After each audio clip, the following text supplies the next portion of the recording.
Oh, and one more thing. You probably heard me talking about, vlogging and all that. I encourage you guys to, kasi parang, di ba yun minsan yung mga nang-aaway na fans sa internet, mas magaling yung idol ko sa'yo. Yung idol mo mataba, yung idol mo sakit, yung idol mo fake na, ganun-ganun. Actually, pag nakakabasa ako ng gano'n, I feel really bad. Kasi para bang hindi naman nila ako kilala eh. Paano naman nila na-decide na, ay nako, ano siya, ahas siya, chu-chu-chu, whatever. It's really below. And I feel bad. So, nakaka-demoralize. Kasi syempre, after so many years of, I didn't get here na hindi ako, na ganun lang Hindi, I worked really, really, really, really hard. There were a lot of disappointments. Negative. There were a lot of disappointments. There were a lot of sacrifices. I don't mind that because look at where I am naman now. I'm proud naman. Pero pag nakakabasa ka ng gano'n, parang hindi ka kabilang sa mundo kung ilaitin ka ng mga ibang tao. Sa akin, hayaan nyo na sila. Kung pwede lang sana, as a favor for me, if ever there's somebody who would write something bad about me, huwag nyo na lang patulan. Kasi, ayoko na inaaway nyo rin yung idol nila. Kasi yun, idol nila yun, hindi nyo na mababago yung isip nila. Just like you guys. That's what I'm saying. Anong gawin nila sa inyo? Ako yung gusto nyo, so wala na silang magagawa. Sinasabi ko na yun sa inyo. Ayaw It nyo would be maniwala. better. It would be better if you see something negative to write back. Alam niyo yung pag binato ka ng bato, batuhin mo ng Tinapay. sapatos.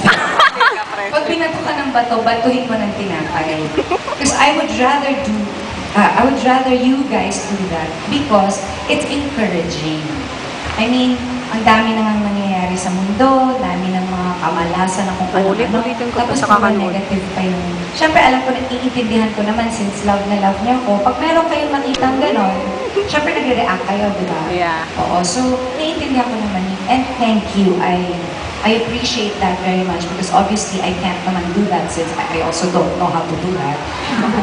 But it would be nice, Sana, as a favor to me, to not make them battle. And you all know how I'm very supportive of all the new artists that are coming out. So, hindi ako nai-insecure.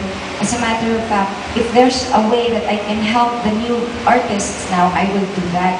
Kasi nung nag-uumpisa ako, sila Martin, sila Bob, sila Jaja, sila Pooh, they all helped me out. So now that I'm in the position na pwede akong tumulong, gagawin ko yun. So, ano pa ba? Yung sisirain yung ibang artist para lang mapaangat yung iba, hindi ko yun masyadong type. So parang, kumbaga nga, pag merong mag-write ng pangit, hayaan na lang natin. Diba? Para wala din naman silang masabi. Kasi nagbabangkayo na lang kayo sa internet eh, parang ang pangit ng tingnan. And besides, parang you don't need to prove anything to anybody, especially to me. Because I know how much you guys love me. So, that's it. Right?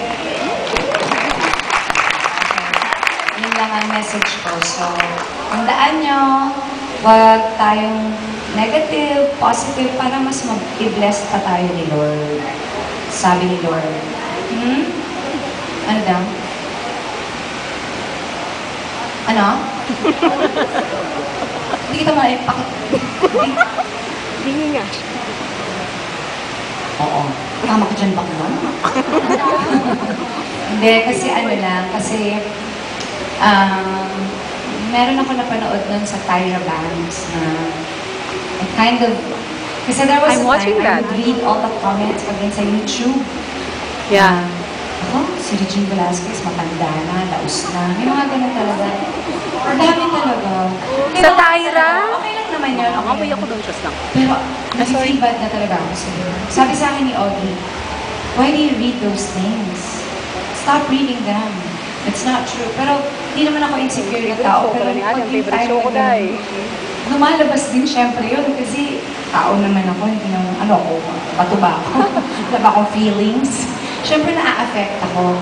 Then I saw this feature in Tyra Tyra Banks show. Banks na parang there was this 14-year-old girl I'm watching that girl. na Ano medyo ka ba? mababa yung self-esteem niya. And she was befriended by this guy sa internet. Eh yung rule nila sa house, 30 minutes lang siyang mag-i-internet every day. So 30 minutes. That day, binifriend siya nitong guy na to. So, Tapos lumabas ano sila. sila, chat. For like about a week. So, tuwa yung girl. Lumabas Kasi sila, may nangyari. mababa yung self-esteem eh. After 1 week, this guy said, I don't want to be your friend anymore. Because I think you're ugly and you're fat. Ganyan, tapos kung ano-ano na yung sinabi. So, sinabi niya dun sa mom. He said, like this. So, nagalit yung mom. Sabi, bakit kasi, sabi ko sa'yo, ganitong time ka lang mag-internet. Bakit kasi ganyan? So, anyway, after nun, parang pinacify naman niya yung ano niya, yung anak niya. And then she left. She went to the grocery. When she came home, the girl committed suicide and she died. See, this is why I feel so strongly about this. Because words are very powerful. It's very powerful. If you already said it or sinulat mo na, it's already out there. Even if you apologize, meron ka nang nasaktan.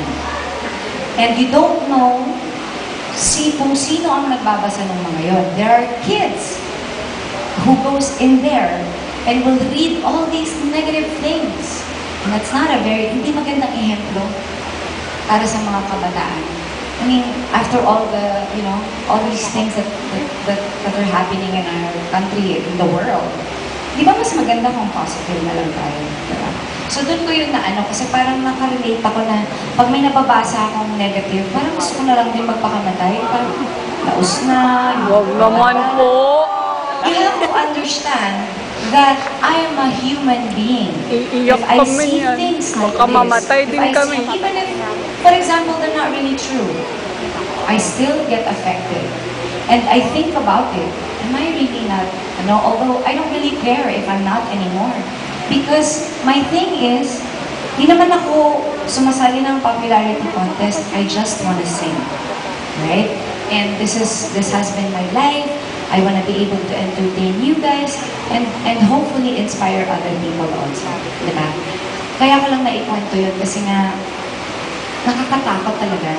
Internet yan, lahat yan, hanggang matanda na tayo, nandyan pa rin yan. Hindi na natin yan mabubura. Kung sino makabasa niyan, ma-hurt na natin yan. It will leave a scar in their heart. So, always remember, before you write something, if you read something, or even before you say anything to anybody, think about it first. Because you don't know how that word will affect that person. Kasi words nga are very powerful. It can encourage, it can hurt, it can destroy dreams. So that's my message to everybody. Be positive.